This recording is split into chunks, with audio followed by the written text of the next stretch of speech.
गुरुदेव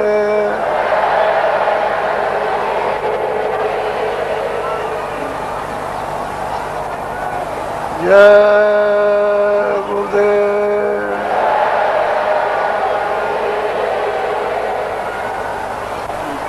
गुरु का ध्यान कर प्यारे,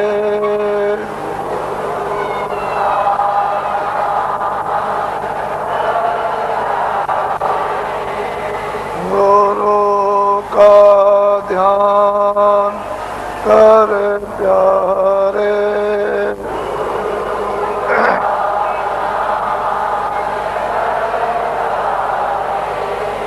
बिना इसके नहीं छूटना,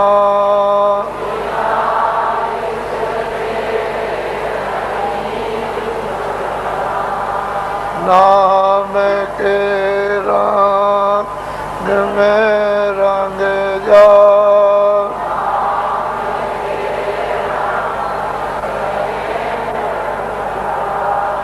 नाम के रंग में रंग जा।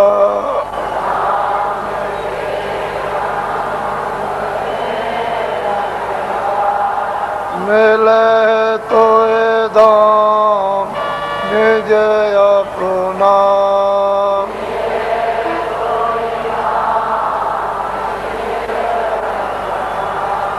गुरु के शरण कर ले,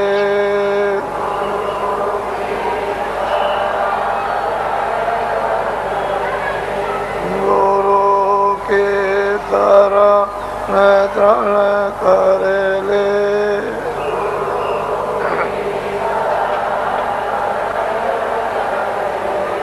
बिना इसका नहीं करना,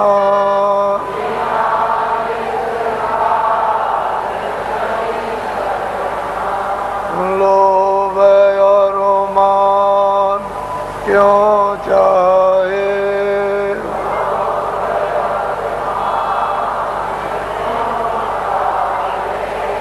लोभ और मान क्यों चाहे।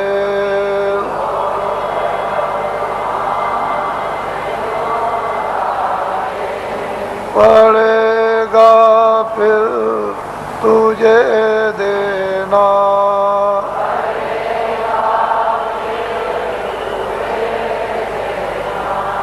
कर्म में जो जो करेगा तू,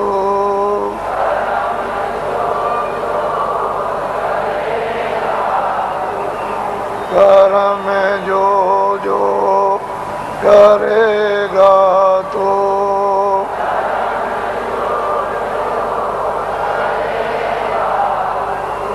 वही फिर वो ना भरना,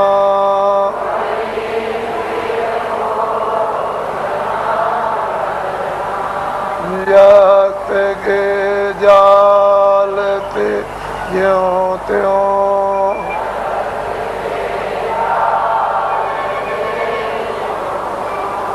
जगत के जाल से ज्यों त्यों,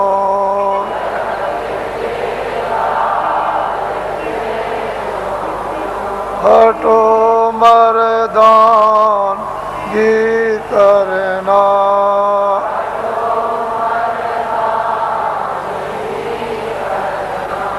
जिन्होंने मार मन डाला,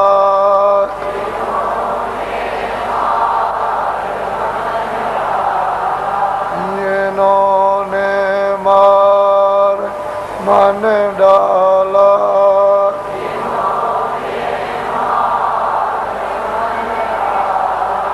उन्हीं को सूरमा कहना,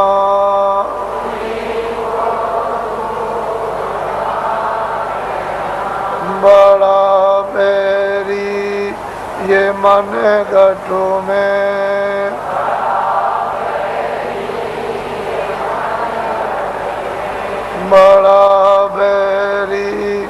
ये मन घटों में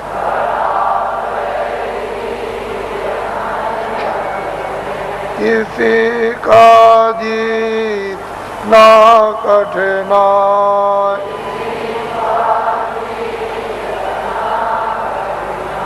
पढ़ो तुम्हें इसी के पीछे,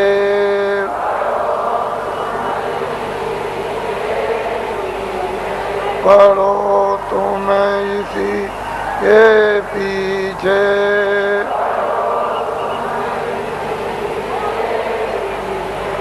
और सब ही जतन तजना,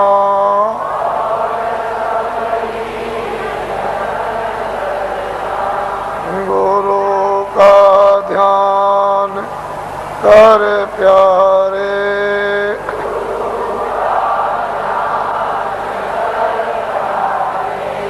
बिना इसके नहीं छूटना,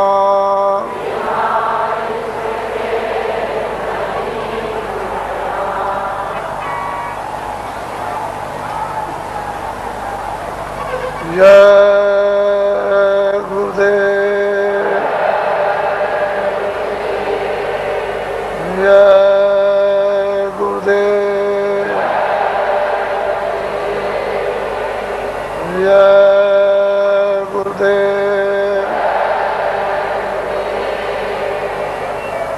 जय गुरुदेव नाम किसका,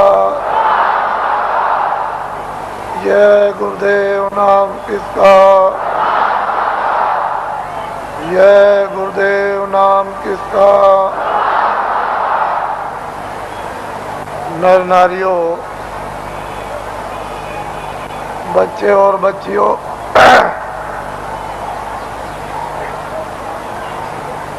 लोग अपने अपने गृहस्थ आश्रम में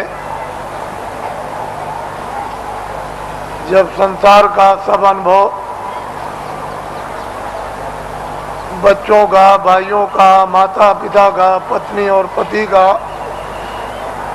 जब गृहस्थ आश्रम में अनुभव कर लेते थे तो अंत में मोह ममता को त्यागने के लिए लोग अपनी आखिरी आयु का, उम्र का एक हिस्सा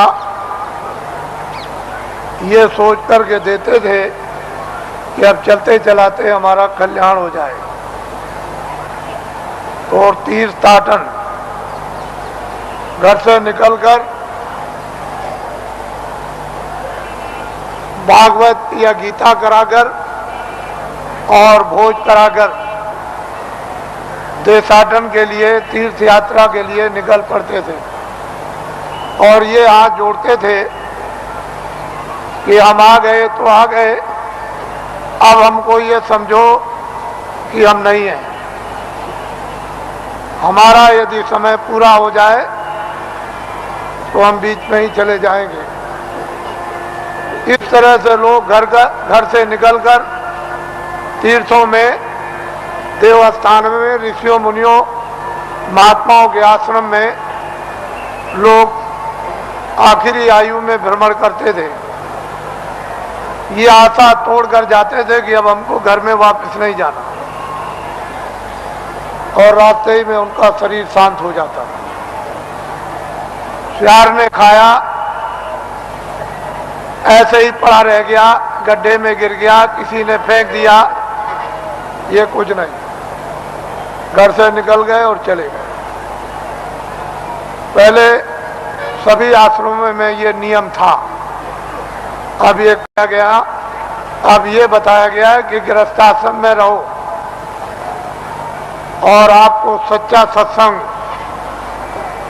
सच्चे महात्मा का मिलना चाहिए, जिससे सत्संग और उसके वायुमंडल में अगर यदि शरीर शांत होता है तो अपने को वो परम सौभाग्यशाली ये समझे कि मेरी आत्मा का हो गया कल्याण।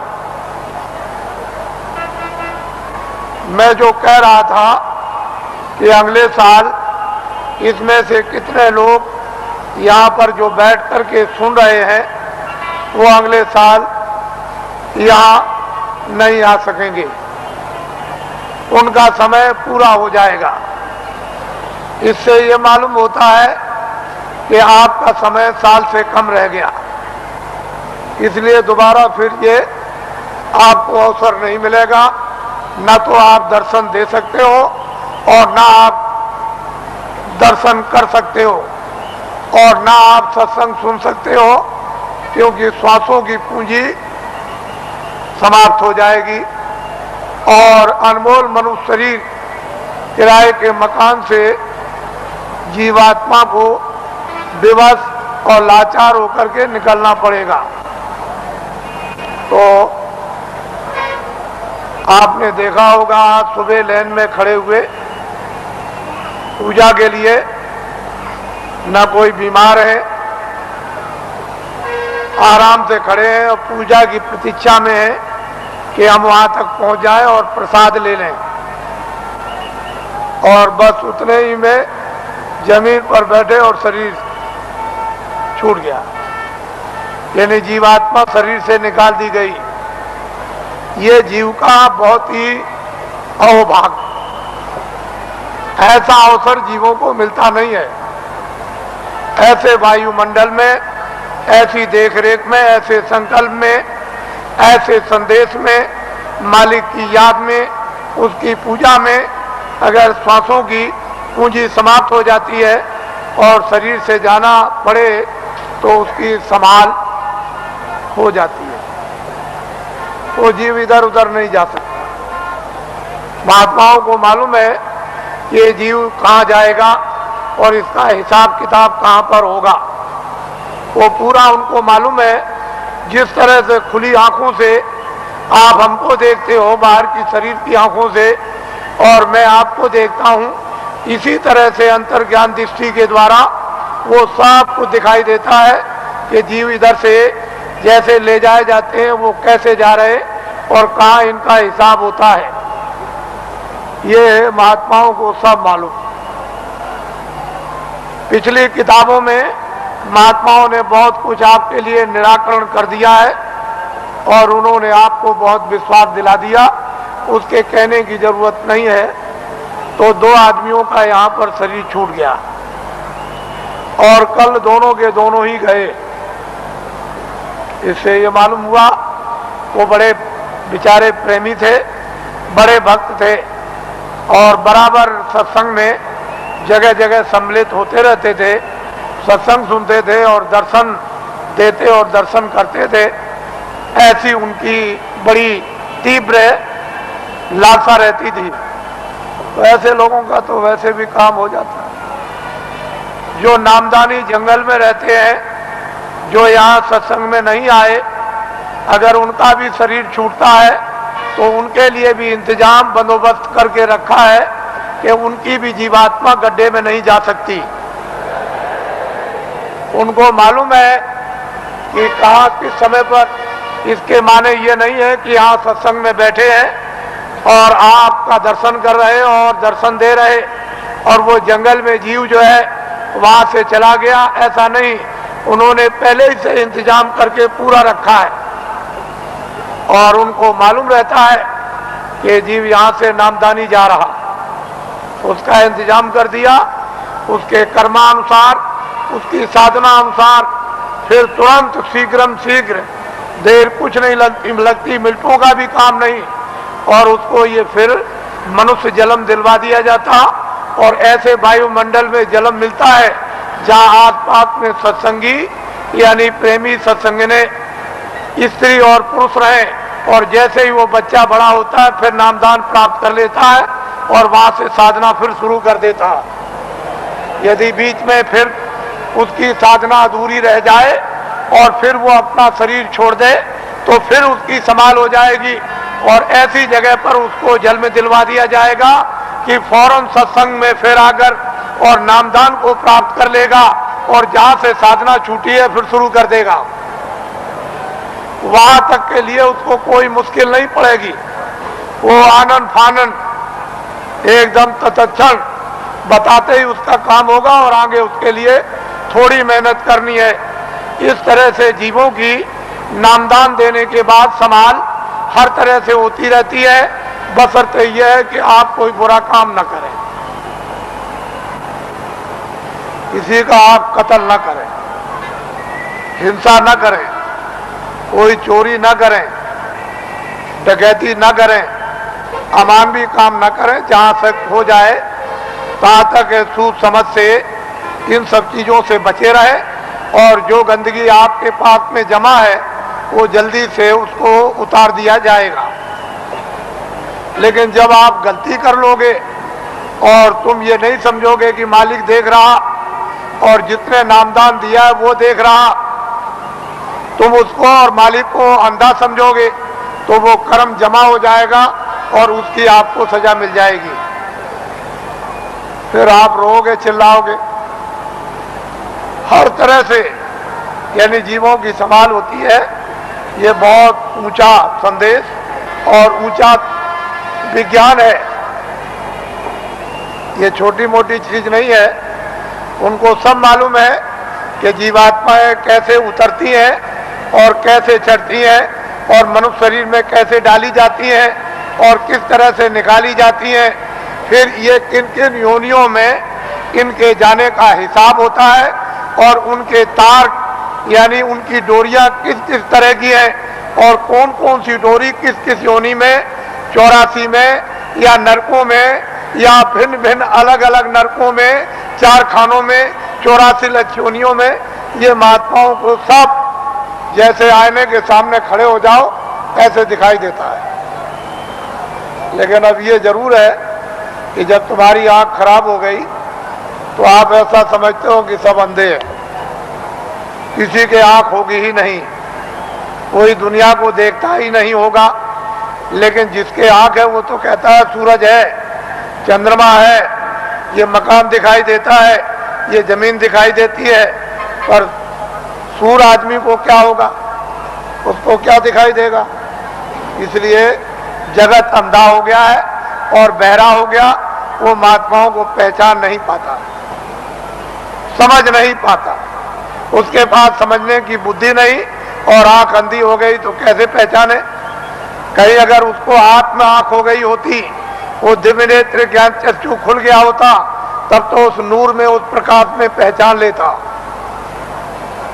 तो हिंदुओं और मुसलमानों और सिखों और ईसाइयों, ये जाति दौलत, ये जलम जात की संपत्ति महात्मा फकीरों के पास सबकी है।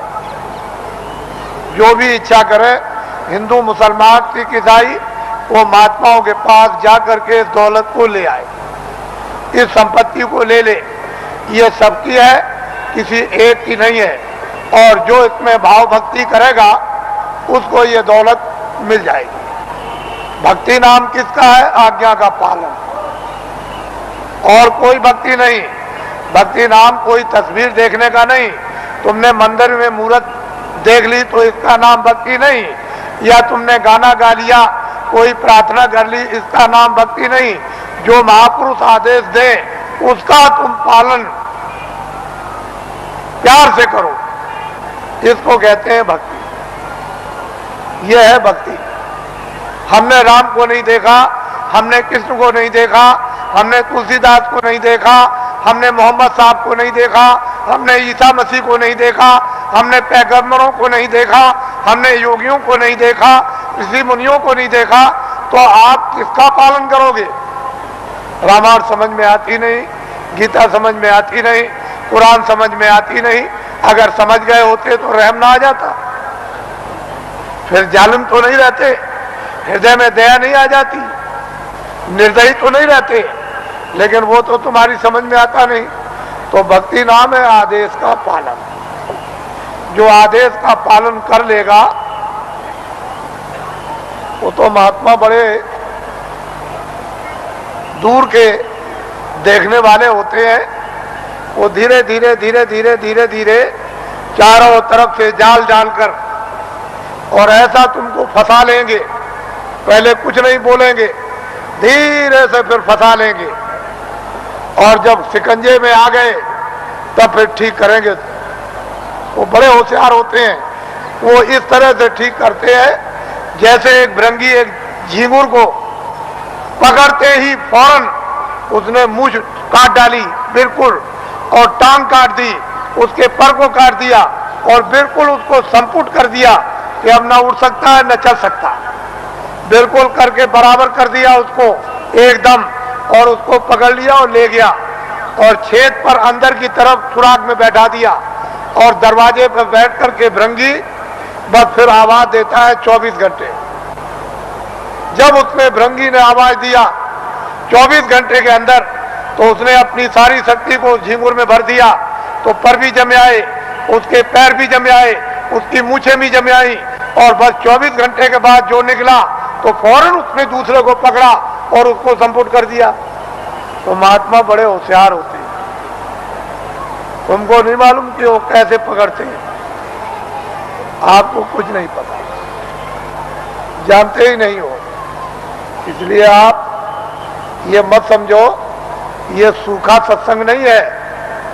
आपने कल देखा अपनी आंखों से कि 4 बजे से लाइन लग गई और सारी रात जाड़े में बैठे रहे, तो आपको ये जानना चाहिए कि सारी रात जगह एक तपस्या की, ऊपर से सर्दी थी और लाइन में धीरे धीरे बैठ करके खिसके हैं, धीरे धीरे आए और लाइन अभी तक लगी हुई है।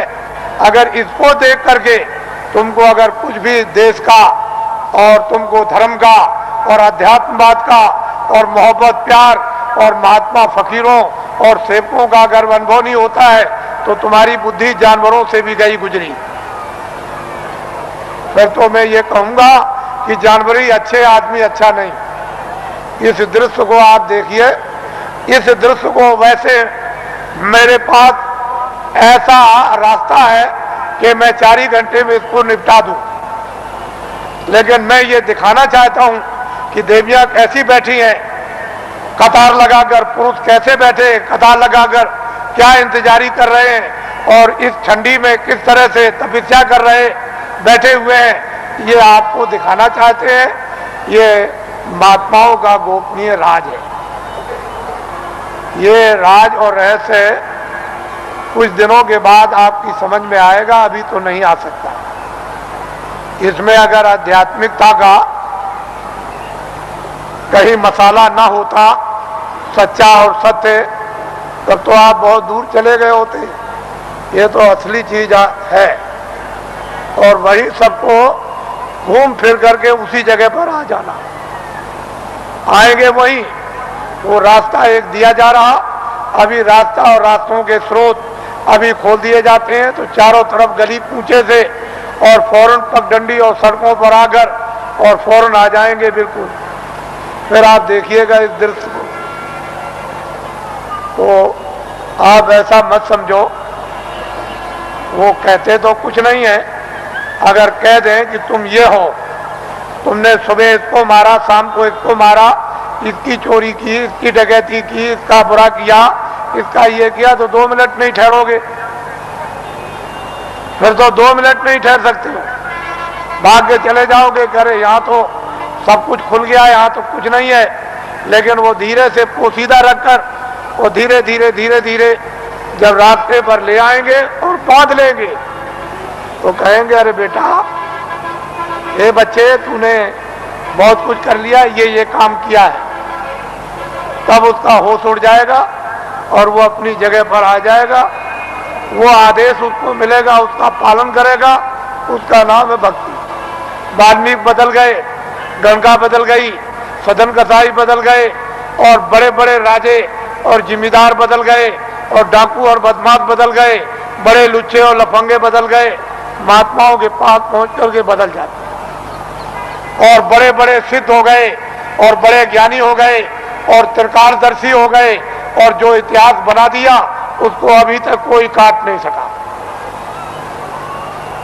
उन्होंने लिख दिया मैं सबसे बुरा था, मैं सबसे पापी था, मैं सबसे गुनाहगार था, और सब कुछ चिल्लाकर उन्होंने किताबों में ढंढोरा पीट दिया। लेकिन यह है कि जिस महापुरुष के चरणों में गए उन्होंने उस सबको क्षमा कर दिया। उसके बाद में मसाला है, जड़ी है, औषधि है, बूटी है, उसको लगा करके और सबको धो डाला। तब उसको स्वच्छ और साफ और निर्मल और शुद्ध और पवित्र है, उसको कर दिया, उसकी तब महिमा होती है, तब गुणगान होता, तब भक्त और भगवान की लीला होती है। नहीं तो वैसे तो कौन भगवान को पहचान सकता है? भगवान तो भक्तों को पहचान लेगा, लेकिन भक्त कौन है? कोई नहीं। भक्त और भगवान का एक रस, एक रूप और एक भाव जब बन जाता है तब लीला होती है भक्त और भगवान की, स्वामी और सेवक की, और मुर्शिद और मुरीद। तो मुसलमान जो मस्जिद में इबादत करते हैं, उनके इबादत करने का तौर तरीका सही नहीं है, गलत है। इसलिए मुसलमानों की इबादत खुदा कबूल नहीं कर रहा। क्यों नहीं कर रहा? कि उन्होंने अपने दिल और दिमाग को पाक साफ नहीं रखा, और गंदगी से मालिक इबादत को कबूल कभी कर नहीं सकता। इसलिए उनकी इबादत कबूल नहीं होती और वक्त उनका जाया हो रहा। और ये जिस्म जो आपको थोड़े वक्त के लिए दिया गया, वक्त पूरा होते ही जैसे ही पूरा हुआ, लेकिन उन्होंने कहा जिस्म हमने इबादत के लिए ही दिया है कि इबादत से तुम अपनी रूह को जगा लो और नजात में पहुंचा दो मौत के पहले। लेकिन आपने इसको समझा नहीं, वक्त पूरा हुआ और रूह को जिस्म से निकाल दिया। जिस तरह से हिंदू की जीवात्मा निकाली जाएगी, उसी तरह से मुसलमान की रूह निकाली जाएगी, और फैसला दोनों का एक ही तख्त पर होता है, अलग अलग नहीं। वहां न कोई हिंदू है न वहां कोई मुसलमान, वहां तो जो भी तुमने अच्छे और बुरे जो काम किए वो वहां पर हैं और उसी का इंसाफ हो जाएगा। वहां किसी शहादत और गवाही की जरूरत नहीं। ये सब कुछ है, महात्माओं को, महान आत्माओं को ये सब दिखाई देता है। इससे मालूम होता है कि वो कौन है हिसाब करने वाला और किस तरह से हिसाब करता है, और किन लोगों को फिर मनुष्य शरीर नहीं मिलता और कब तक नहीं मिलता है, ये महापुरुषों को सब मालूम। अब आप लोगों से हमारी ये विनय और प्रार्थना है कि अब आप लोग अपना उम्र का जो थोड़ा बहुत बचा हुआ हिस्सा है, कुछ तो आप खेती, दुकान, दफ्तर में लगा दो, कुछ बच्चों की सेवा में लगा दो, कुछ मान सम्मान में लगा दो, कुछ सोने में। थोड़ा सा समय बचाओ इसी मनुष्य मंदिर में, जिस्मानी मस्जिद में, तो सच्चे खुदा की रूह से इबादत हो जाए और सच्चे भगवान का जीवात्मा से भजन हो जाए। तो ये जीवात्मा उस नूर को, यानी वो रूह नूर को वो पाले, यानी जीवात्मा उस प्रकाश को प्राप्त कर ले जो इसकी जान है, जिसके बगैर ये बेखबर और अकेली बियाबान अंधकार जंगल में ये मारी मारी फिरती है, उसका कोई सहारा, देखभाल करने वाला नहीं। इतना काम तुम करोगे बचा हुआ थोड़ा समय, बाकी जो जो आदेश आपको मिलता जाए 23 घंटे के अंदर, 1 घंटा तो आप रिजर्व कर लो कि 10 मिनट सुबह, 10 मिनट शाम को, 10 मिनट दोपहर में, 10 मिनट दोपहर बाद और 10 मिनट अर्ध रात बाद। इस तरह से 1 घंटा तो रिजर्व कर लो, बचा करके रख लो, और 23 घंटे के लिए जितना जितना आदेश मिले, दफ्तर के लिए, दुकान के लिए और खेतों के लिए और बच्चों की सेवा के लिए, आए गए मेहमान के लिए और सोने के लिए और स्नान करने के लिए, अस्पताल में जाने के लिए, जितना आपको आदेश मिल जाए वो तो आप इसकी हिफाजत कर लो। इसमें बैठी जीवात्मा, उसकी भी हिफाजत कर लो।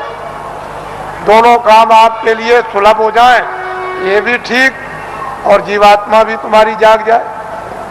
लेकिन इसी से जगेगी जब ये ठीक रहेगा, निरोगी रहेगा और स्वच्छ रहेगा और साफ रहेगा और पाक रहेगा, तो फिर जीवात्मा भी साफ हो जाएगी और निरोगी हो जाएगी।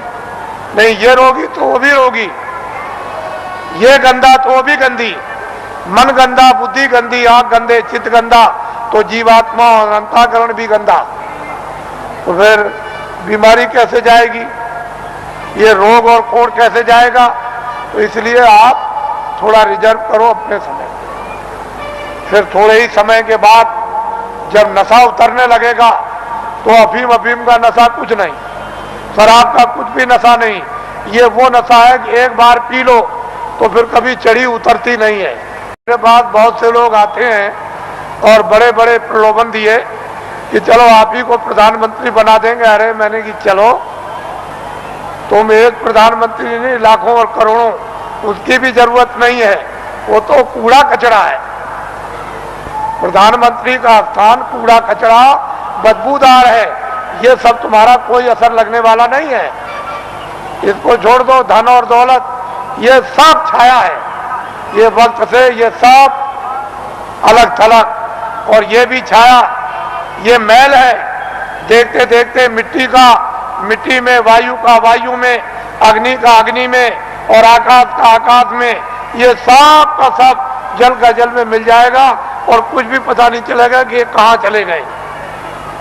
और जीवात्मा जिसके कारण ये चलता फिरता बोलता है, ये बादशाह कहलाता, सेठ साहूकार कहलाता, विद्वान कहलाता और बड़ा बहादुर और दानी कहलाता, वो तो निकल जाएगा, उसका भी पता नहीं। उसी के पते के लिए अनमोल मनुष्य शरीर आपको दिया गया, इसमें बैठकर उसका पता लगा लो और इन्हीं इंद्रियों के द्वारा तुम जो है उस छाया पर, यानी कागज पर लिख मारो कि मैंने उसको देखा जिसका कभी नाश नहीं होता है, जो चलता फिरता बोलता नहीं, जिसके यहाँ कभी सुबह शाम नहीं होती है, जिसके यहाँ कभी रात्रि और दिन नहीं होता, और सूरज और चांद कभी निकलता नहीं, वो एक रस रहने वाला। इसलिए आप थोड़ा समय बचाओ, ये हमारी विनती और प्रार्थना है। हम तो वर्षा आदेशानुसार ये देते हैं, लेकिन उसको संभाल करके रखो। हमारी बात अच्छी तरह से समझ लो। तुमने अगर किसी की नाक काटी है सुबह, तो वो सब फिल्म में आ गई। शाम को तुमने गर्दन काटी तो सब फिल्म में आ गई। वो रो रहा, चिल्ला रहा, सामने पड़ा। मारने वाला भी है, मरने वाला भी। किसी की टांग काट दी, हाथ काट दिया, रात को चोरी या दिन को की, दिन को डकैती या रात को, या आपने और कोई अमानवी काम, ये सब फिल्म में, फाइल में सब छपता जा रहा। और जब तक वो कुछ नहीं बोलेगा, जब तक आपका समय पूरा नहीं होता, और जैसे ही समय पूरा हुआ पूरी फाइल खुल जाएगी। तो आप वहां ये तो नहीं कह सकते हो कि मैंने नहीं मारा, मैंने नाक नहीं काटी हूं, तो सामने होगा और तुम भी सामने होगे, और चाकू चलाते होगे, तुम वहां बंदूक चलाते होगे, लाठी चलाते होगे, तुम चोरी करते होगे, तुम डकैती डालते होगे, सब वहां पूरा का पूरा वो वहां तस्वीर है। तो आप क्या इनकार कर सकोगे? ये बदले देने पड़ेंगे। जब आपको ये अदले और बदले, तुमको दान के, पुण्य के, किसी की सेवा करने के, सम्मान करने के, तुम आदर करोगे, तुम पानी पिलाओगे, खाना खिलाओगे, दवा दे दोगे, और किसी मरीज बीमार की सेवा करोगे, ये सब वहां छप जाएगा। तो ये अदला और बदला। फिर वो तुमको मारेगा, फिर तुमको खिलाएगा, तुम्हारी इज्जत करेगा, तुम्हारी बेइज्जती करेगा, तुम्हारा मतलब यह है कि चोरी करेगा और तुम्हारी रक्षा करेगा। जो जिसके साथ जो काम करेगा उसको बदला देगा। इस अदले बदले से कोई चूक नहीं सकता। जब कृष्ण भगवान 56 करोड़ यदुवंशियों को समाप्त कर दिया, पलक के मारते में खून की नदी बह गई, तो जब जाने लगे प्रभात पाटल नदी के किनारे कि अब हम अंतर ध्यान हो जाएंगे, चले जाएंगे अपने गोलोक को, उसी समय एक बहेलिये ने उधर देखा तो उनके पैर में पद्म था। उसने सोचा कि हिरन पानी पी रहा, तो फौरन निशाना लगा करके उसमें मार दिया। और उस बहेलिये को मालूम हो गया कि लग गया। वो फौरन दौड़ करके आया तो देखा कि वहां कृष्ण भगवान बैठ करा रहे हैं, बड़ी पीड़ा हो रही। तो उसने कहा, अरे भगवान ये क्या हो गया, मैंने तो सोचा था कि हिरण पानी पी रहा और यहाँ आप निकल आए, मैंने तो बड़ा अपराध किया। कह लगे, भाई तुमने कुछ नहीं किया, मैंने रामा अवतार में पेड़ की ओट में होकर के हमने बाली को मारा था और बाली बहेलिया बना, तो फिर वो द्वापर में कृष्णा अवतार में उसने अपना बदला ले लिया। जब ऐसी ऐसी शक्तियों से ये बदले नहीं चुक सकते हैं, उनको भी बदला देना पड़ेगा, तो तुम्हारे पास तो कोई शक्ति और ज्ञान नहीं, तुम कोई योगी तो हो नहीं, तुम तो मतलब यह है कि आप सिद्धि प्राप्त करने वाले तो हो नहीं, तो तुमको तो ये बदले देने ही पड़ेंगे। जब ऐसी ऐसी शक्तियों को देना पड़ा और किताबों में लिख दिया कि ये हमसे भी बदला नहीं चुक सकता, हमको भी देना होगा, लेकिन संत इस बदले को चुका देते हैं।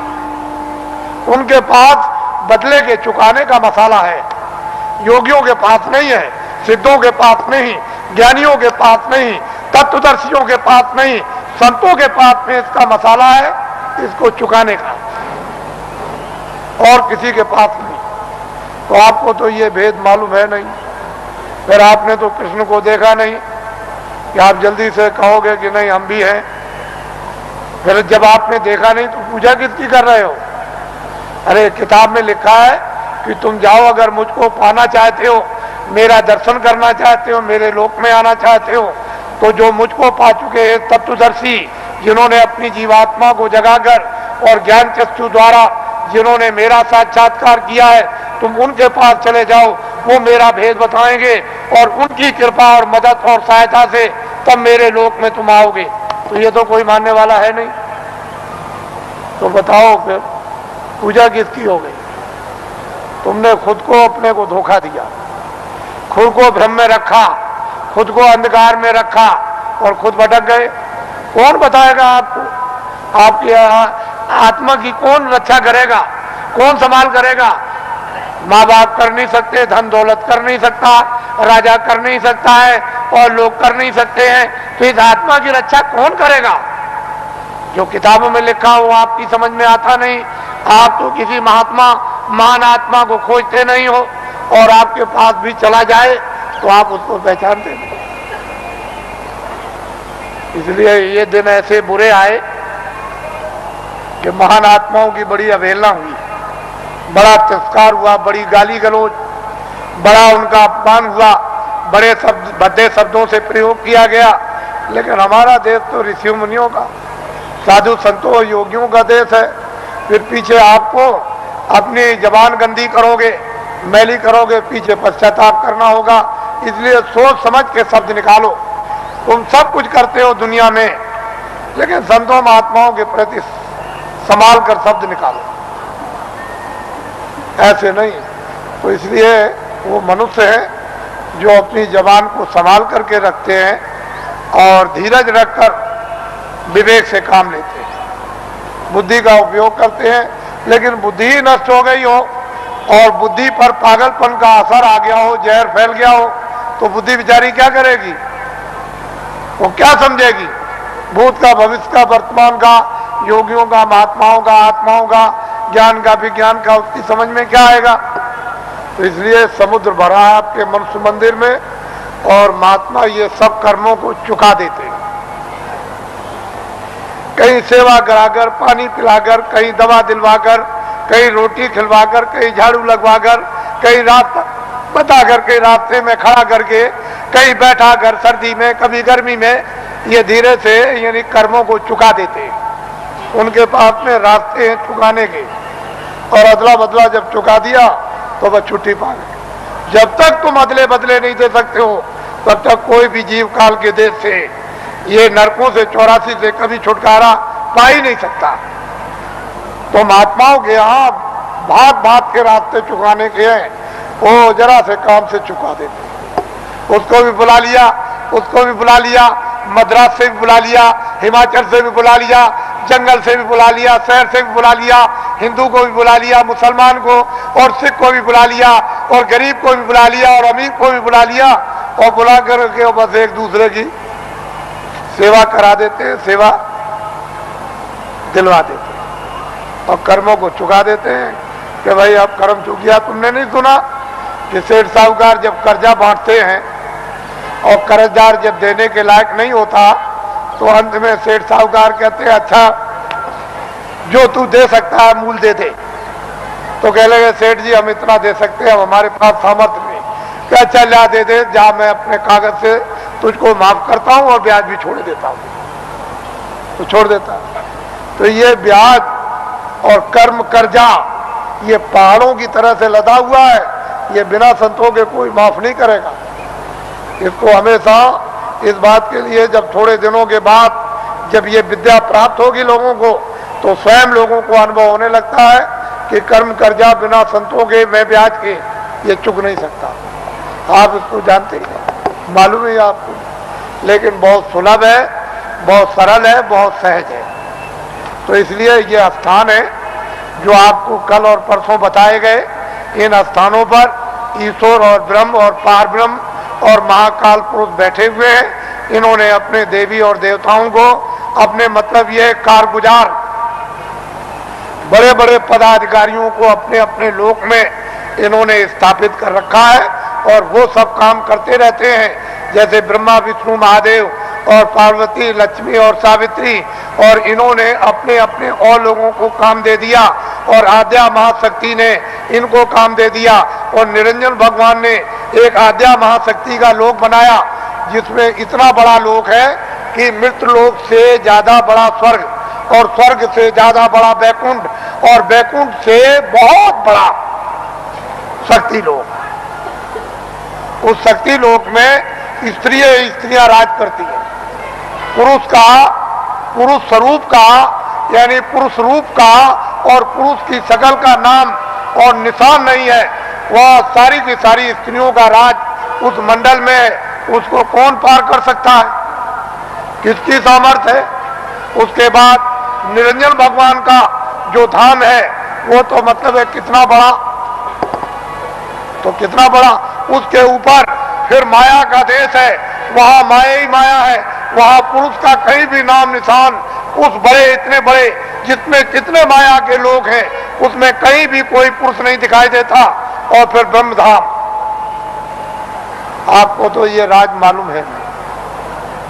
तो इसकी साधना दोनों आंखों के पीछे जो जीवात्मा बैठी है और ऊपर से आवाज आ रही है लेकिन कान तुम्हारे बंद हो गए और तुम जुग जुग से यानी कितने कल्प बीत गए जब से आए तब से सो गए। कोई तुमको महापुरुष, कोई योगी, कोई सिद्ध पुरुष तुमको जगाने के लिए मनुष्य मंदिर में मिला नहीं कि तुम्हारी जीवात्मा को घाट पर बैठाल के जगा दे। अब ये वक्त और समय आ रहा, हम उस तरह का सब माहौल तैयार किए देते हैं। जब सब चीज तैयार हो जाएगी, खरपतवार जब तैयार हो जाएगा और वो गीला ना हो, सूख जाएगा, तो बस ऐसे माचिस लगाई तो वो ज्ञान रूपी जब माचिस लगेगी तो भक पेट्रोल की तरह से भक आग लग जाएगी। तो जल भून करके तुम्हारे सब पाप भस्म। इसको कहते हैं ज्ञान रूपी अग्नि।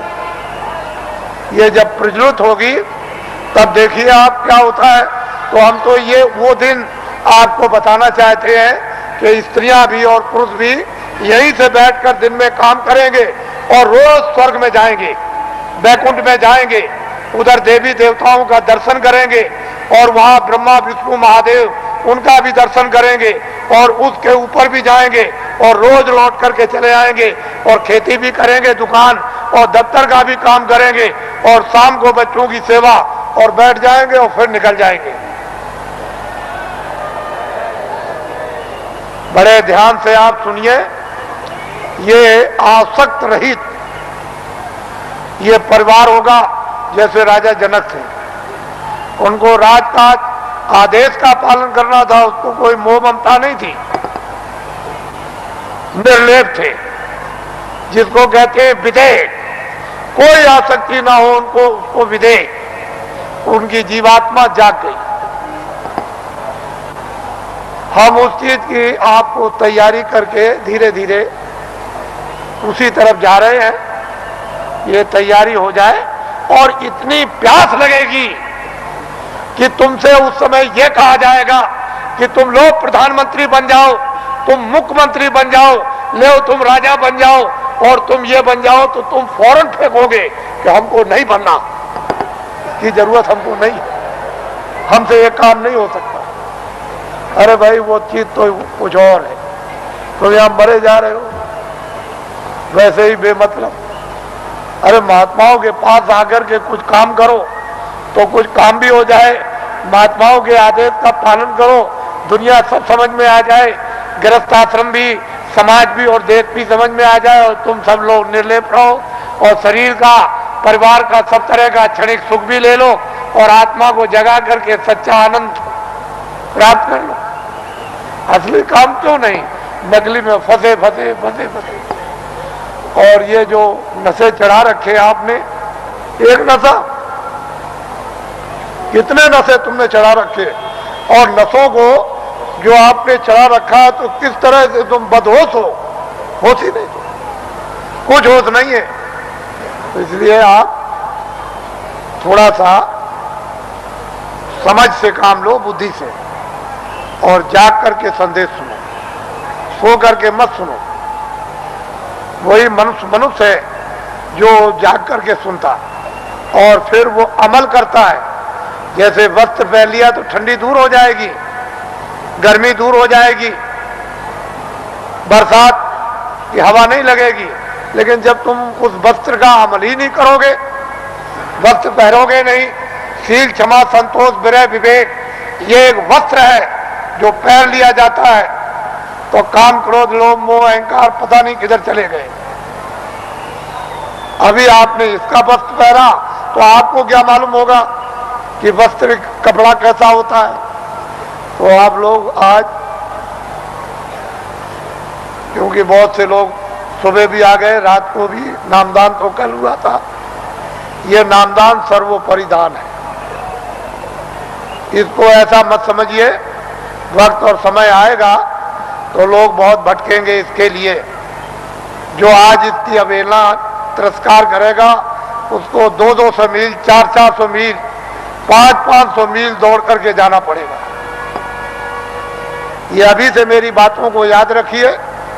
ये नामदान सर्वोपरि दान है और ये आत्मा के धन का दान है, आत्मा के ज्ञान का, आत्मा की सिद्धि का और आत्मा की शक्ति का और आत्मा के अमृत का ये सच्चा दान है। ये बाहर का वो छाया का दान नहीं है। इसलिए वो मंत्र नहीं है जो गुरु मंत्र, ये गुरु दीक्षा नहीं है, ये आत्म मंत्र है, आत्म दीक्षा है, इसलिए इसको नामदान कहते हैं। आप लोग इसको सम्मान से ले लो और ये सबके काम आएगा। हिंदू, मुसलमान, सिख, ईसाइयों के, छोटे बड़े, बच्चे और बच्चियों के, ये अमूलक वस्तु है, ये हीरे जवाहरात से नहीं मिलेगी। चाहे जितना भी दुनिया में बांटो, जब उस प्रभु की कृपा हो जाएगी उन महात्माओं पर तभी वर्षा होगी। इसके पहले कुछ छेड़ने वाला नहीं, पत्ता नहीं हिलेगा। लेकिन जो दया उनकी हो गई कि इन आत्माओं को अवसर दे दो, इनको मौका दे दो, इन पर वर्षा कर दो और ये बीज डाल दो, जब वो ऋतु और समय आएगा तो जम जाएगा। महात्मा फकीरों की मेहनत व्यर्थ नहीं जाती। तो मैं आदेश का पालन कर रहा हूं और ये सर्वोपरि आत्मदान आपको दे रहा हूं, उसको आप सम्मान से ले लो। और 2 मिनट, 4 मिनट, 5 मिनट, 1 मिनट, आधे मिनट मनुष्य दरवाजे पर, मनुष्य आत्म दरवाजे पर बैठकर आप जिस तरह से बताया जाए उस तरह से आप भजन करो। यहीं पर अगर दरवाजे पर बैठ करके आपने भजन कर लिया तो रिद्धियों सिद्धियों का सबका भंडार उदय हो जाएगा। यहीं से सब चीजें मिलने लगेंगी। लेकिन दरवाजा नहीं मिला और वहां बैठ करके भजन नहीं किया तो कुछ मिलने वाला नहीं है। वैसे ही खाली आए हो, अज्ञान में आए और अंधकार में आए, रोते हुए आए। जब जाने का समय होगा तो ज्ञान रखवा लेगा, देखना रखवा लेगा, सुनना और बोलना रखवा लेगा, और एक पीछे से ठोकर मारकर रवाना कर देगा। इसलिए आप लोग संभल करके रहो। हम तो कोई जय गुरुदेव है नहीं, इस किराए के मकान का नाम आपका ही रखा हुआ, जो रखवाया होगा उस समय के पंडितों से, यह नाम तुलसीदास है। और जय गुरुदेव नाम उस परमात्मा का, ईश्वर का, भगवान का, उस सर्वशक्तिमान, उस ब्रह्म का, उस अल्लाह ताला यानी खुदा और गाड का नाम। ये किसी इंसान आदमी का नाम नहीं। तो जो नाम मैं भगवान का बोलूंगा सब लोग एक साथ बोलेंगे, आगे पीछे नहीं। जो नाम बोलता जाऊं सब लोग उच्चारण करना, जिससे हमको मालूम हो कि आप शुद्ध नाम का उच्चारण कर रहे हो। जब मैं बोल बंद हो जाऊं तो आप भी बंद हो जाना। बोलो जय गुरुदेव। और ये आत्माओं का गोपनीय यानी रूहों का ये छुपा हुआ राज, ये खजाना है। ये जब तुम जरा सा रियाज और जरा कमाई करोगे, थोड़ी सी आप मेहनत, अभ्यास और साधना करोगे, तो जल्दी से ये प्रकट होने लगेगा। लेकिन तुम ऐसे ही बैठे रह गए तो घर का भी कोई काम नहीं होता। और वैसे घर में भी कोई आपको नहीं पूछेगा, अरे भाई काम प्यारा, चांद थोड़ी प्यारा है। अरे भजन करोगे तब तो तुम प्यारे बनोगे, तब तो तुम्हारी जीवात्मा इस अंधकार से, इस जड़ता से निकलेगी। लेकिन भजन नहीं करोगे तो कौन किसको प्यारा? पति स्त्री को जवाब देता है, स्त्री पति को जवाब देती है, माँ बाप बच्चे को जवाब देते हैं। चाम नहीं प्यारा, काम प्यारा। अरे बातें प्यारी नहीं है, साधना और भजन और प्यारा है। तो इसलिए थोड़ा तुम भी मेहनत करो, हम भी करो, दोनों की मेहनत से ये हो जाएगा, काम पूरा हो जाएगा। आज गुरु महाराज का ये उनका पुण्य, जो संकल्प यहाँ छोड़ गए हैं, जो आशीर्वाद और आदेश जो दे गए हैं, ये सब उनकी चीज है। हमारे पास कुछ उन्हीं का आशीर्वाद, उनकी दी हुई ये दौलत है। और उन्होंने आदेश दिया है कि इस तरह का जब समय आएगा तो बांट देना, वो आपको मिलेगी। उनकी ये स्मृति है, यादगार, कि ये खजाना महापुरुषों ने बांटने के लिए दिया है। ये उनकी यादगार और वो सब चीजें ताजी।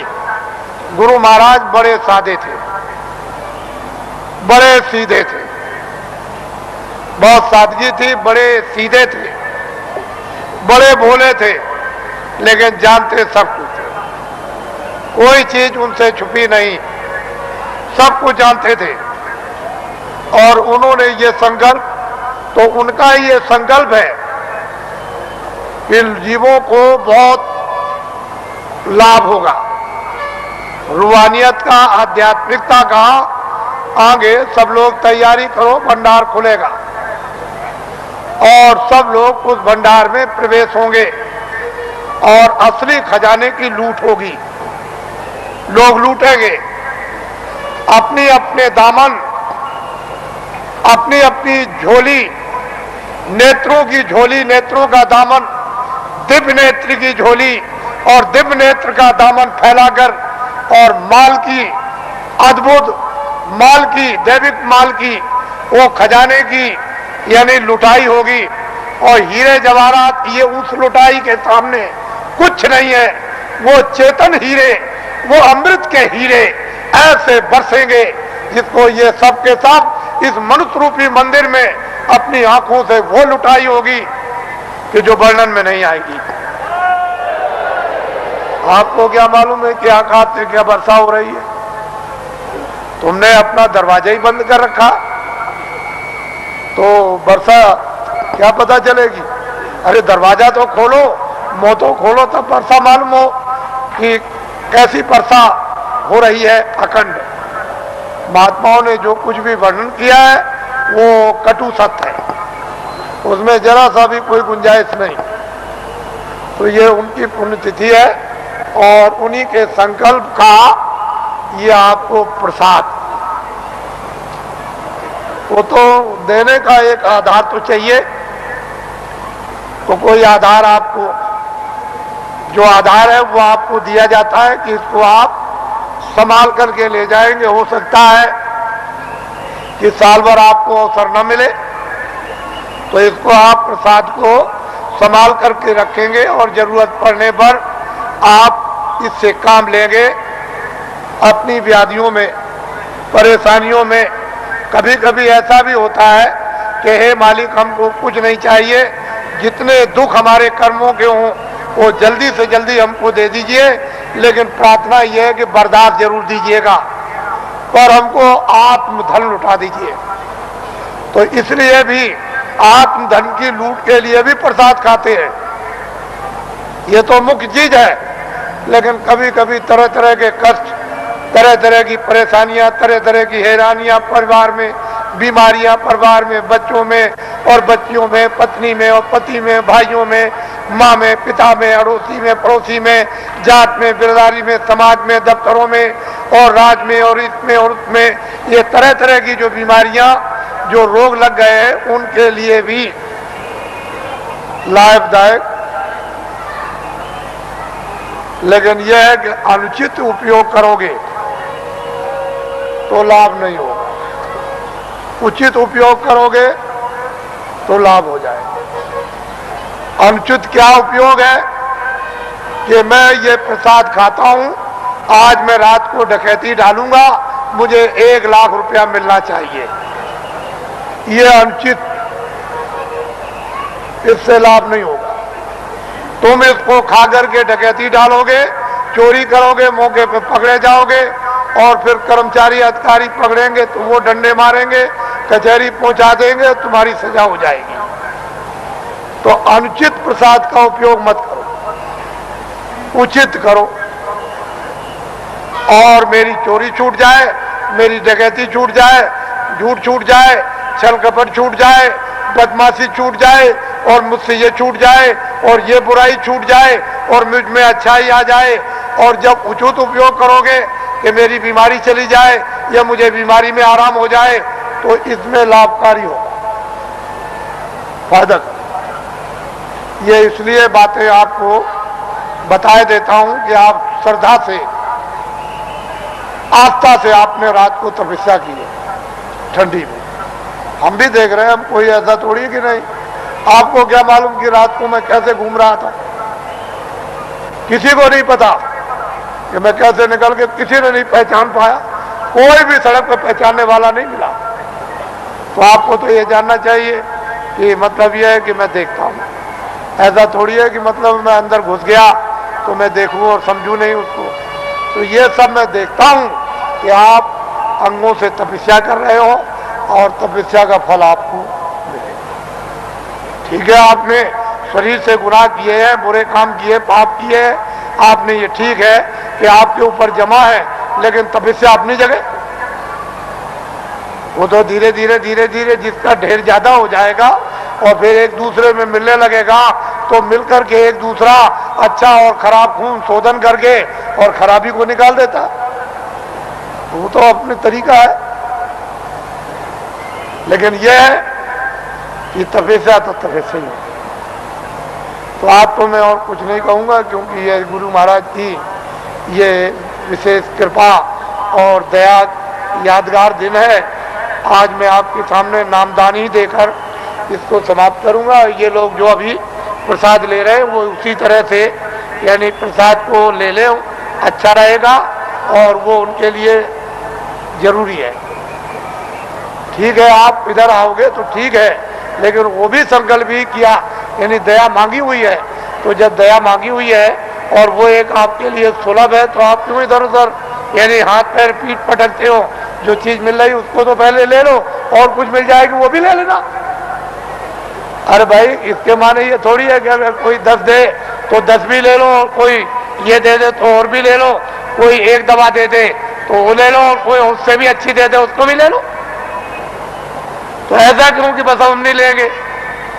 अरे रोग तो रोग ही है, बीमारी तो बीमारी, भूल भटक तो गुरुदेव। घर जाओ आप, फिर आप मेरी बात को सुन लें। दाएं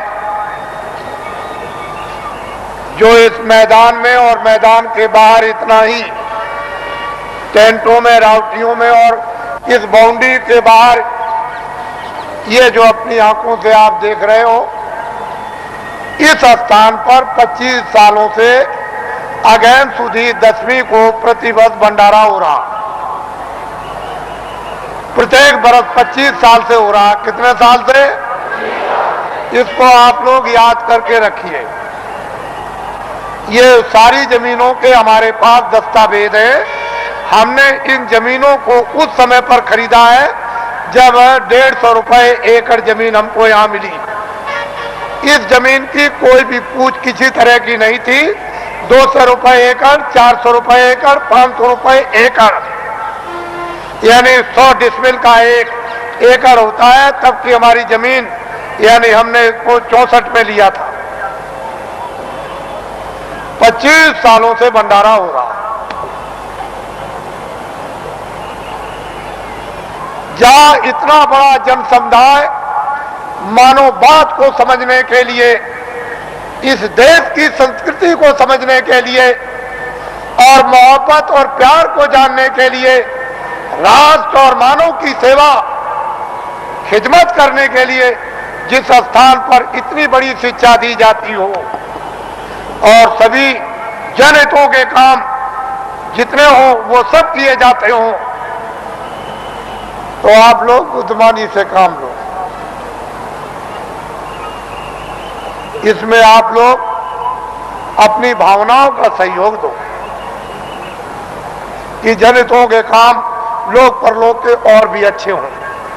जब आपकी भावनाओं का सहयोग मिलेगा तो मालिक की आप पर भी दया होगी और मालिक की दया का शक्तिपात आप पर भी होगा और बुद्धि जगेगी तो आपको जस मिलेगा, आपकी कीर्ति होगी। और आपको क्या चाहिए? किसी को देश में सात्विक जस उसकी कीर्ति हो, इससे इस लोक में और कौन सा सौभाग्य प्राप्त होगा? लेकिन 25 सालों से हो रहा। एक स्थान पर मथुरा वृंदावन में किसी भी आश्रम में इतना आदमी नहीं आता। आप देख रहे हो कल नगर दर्शन फेरी, आप सब लोग सभी प्रांतों से आए हुए नगर दर्शन फेरी में पद यात्रा करेंगे, पैदल चलेंगे और जितने भी लोग कतारों से बाहर होंगे, जो सेवादार जो कतारों से बाहर चलेंगे बच्चों की संभाल के लिए, यानी उससे अलग होकर वो तो कुछ है बोल सकते हैं, बाकी जो बीच में सबके सब चलेंगे वो सारा का सारा यानी नगर दर्शन फेरी के लिए मौन होकर के जाएगा, मौन बोलेगा नहीं। विश्राम घाट तक, यहां से चलकर विश्राम घाट तक, जहां हिंदुस्तान का मथुरा का एक विश्राम घाट स्थान बहुत प्रसिद्ध है, उस घाट तक सारा का सारा नगर दर्शन फेरी के लिए मौन पद यात्रा करेगा।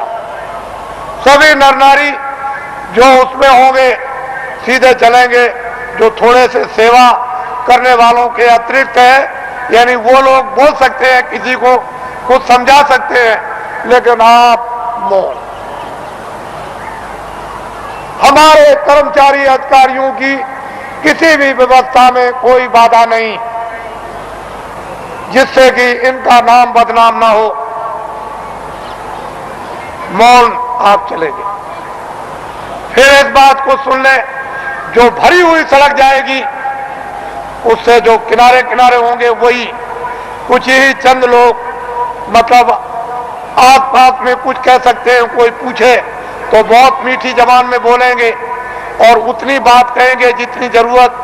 बाकी सारा का सारा नगर दर्शन फेरी के लिए पूरा का पूरा ये जन समुदाय मौन होकर के जाएगा। कैसे जाओगे? कैसे जाओगे? विश्राम घाट तक। कहां तक? विश्राम घाट पर मौन टूट जाएगा। फिर कोई भी कुछ पूछे या विश्राम घाट के आगे निकल जाओ तब भी आपका मौन टूट जाएगा। फिर मौन रखने की जरूरत नहीं है। आगे जैसे ही विश्राम घाट की तरफ जाओ और द्वारकाधीश मंदिर की तरफ बढ़ो, बस अपने मौन को छोड़ दो, लेकिन विश्राम घाट तक आपका मौन रहेगा। वहां जाकर के आपका मौन टूट जाएगा और कोई भी नगर में दर्शन करो, पूछे, कुछ कहो, कुछ पूछो, ये फिर सब कर सकते हैं। और वही आपको छोड़ दिया जाएगा, जिससे कि आप मंदिरों में या और मतलब यह है कि दर्शन घाटों पर या और भी मतलब यह है, ये सब अच्छी तरह से दर्शन ये करें। कोई दान, कोई पुण्य, कोई ये, कोई वो, कोई हाथ जोड़े, कोई नमस्कार, ये सब उसी को करो कि ये सब उसी का रूप है। ये जितना भी ये सब छाया है और इसमें होकर के उसकी तरफ देखो, मालिक की तरफ।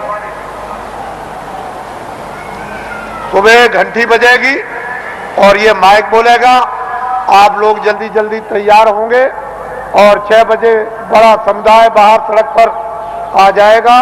और फिर यहाँ जैसे ही सूरज निकलने को हुआ प्रकाश, बस यहाँ से चल देगा। आगे आगे चलेंगे और उसके पीछे सब लोग जाएंगे और हम अपने जो भी हमारे विद्वान हैं, पंडित, पुजारी, ब्राह्मण, वो सब आ जाएं और यहाँ से हमारे साथ चलें। जैसे कि आप ही की मंत्रणा से